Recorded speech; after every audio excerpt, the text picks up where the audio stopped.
Hello, welcome to Ephemera Files by Tommy. And I just wanted to real quick show you the results of an experiment that I did in tea dyeing. In this tub here, I think it is 7 doilies that I dyed with different kinds of tea. And I wanted to share with you the results that I got from each one. See if I can get it out of this tub that I've been using to keep them all together. Now what I did for each of these doilies is I took a tea bag and I wrapped the doily in it. Just wrapped it up like this, scrunched, and left the tea bag string out. And I put them into a little food container that just fit so that everything was down in there. And I poured 1 cup of very hot water over it. Then I put the lid on with the tag hanging out, and I left it for a day, 2 days, for 2 days, because I wanted to get the strongest color that I could get before mold started. Because if you let it sit, mold will happen. Take my word for it. It's gross. Then after 2 days, I took the lid off, I unfolded it and took the tea bag out. I squeezed it back in there first so that I get every little last drop of it out. And then I took the tea stained doily and I took it over to the sink and used 1 drop of Dawn dish soap. Just 1 drop, because that's enough to actually get the tea out of it without getting the dye and the color out of it. And I washed it and I rinsed it really, really well, and I laid it on a paper towel to dry. And I let it dry completely on its own. I didn't put it in the dryer or anything like that. Didn't use a heat tool. Just let it dry on its own.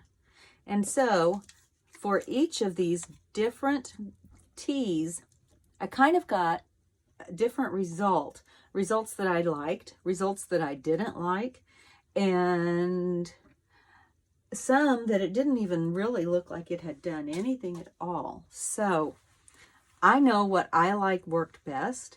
I'm going to try this experiment again because I have lots more tea that I think would give me lots of different colors. So if I do that again, I will share my results with you. But for now, this is what I have. This is one of my dyeing tools and one of my paper dyeing tools. This way I don't have to touch the really hot paper when I'm baking it in the oven. And I had it sitting on top so that nothing would blow away. This first paper towel was plain black tea. This was the brand Safari Pure Tea. And I got this really, really nice color. The color that you expect tea dyeing to be. Turned out very nice. And I can see myself using that tea over and over again. The next one was Japanese green tea. Oh, and the regular tea smelled lovely. The next one was Japanese green tea. It kind of gave the doily a bit of a greenish tint along with the rosy color.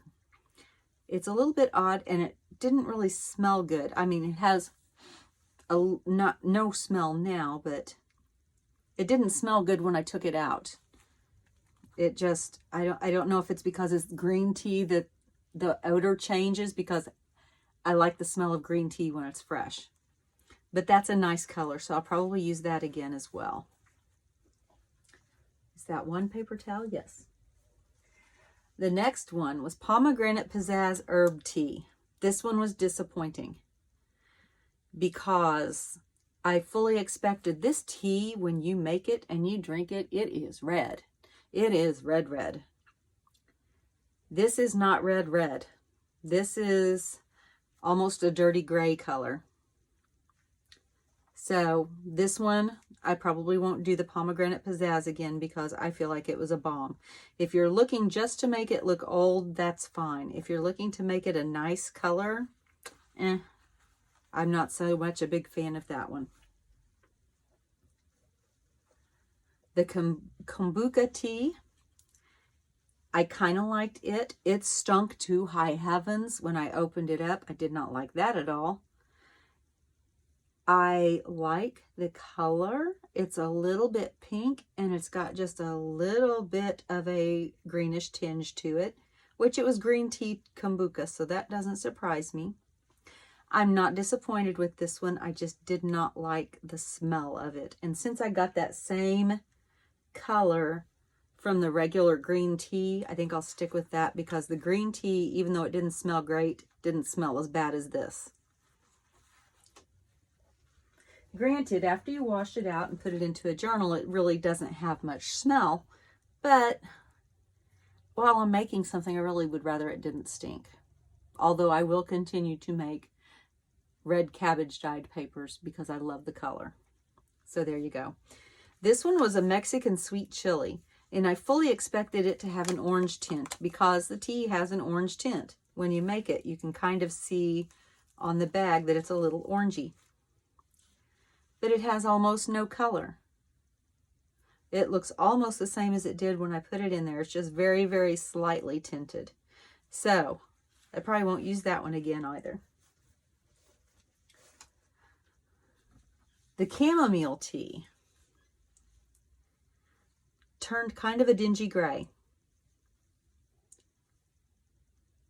I don't know what I expected. I knew it would be an herb tea. I think that I thought a little bit more green. So I probably won't do that one again either because I think that was dingy. And then I did lemon lift decaffeinated, and I thought that it would have a yellow tinge to it or whatever. It turned it a lovely color, but it's almost the same as the tea dyed regular tea bag. And so I'll probably stick with the regular tea on that one as well, because it also smelled really funky after 2 days of being soaking. So there are the results of my experiment with some tea dyeing. I didn't try any of my elderberry tea or my lavender tea or my orange zinger tea.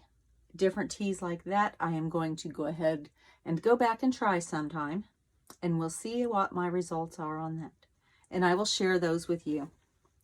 And until next time, remember, be kind, always. Bye.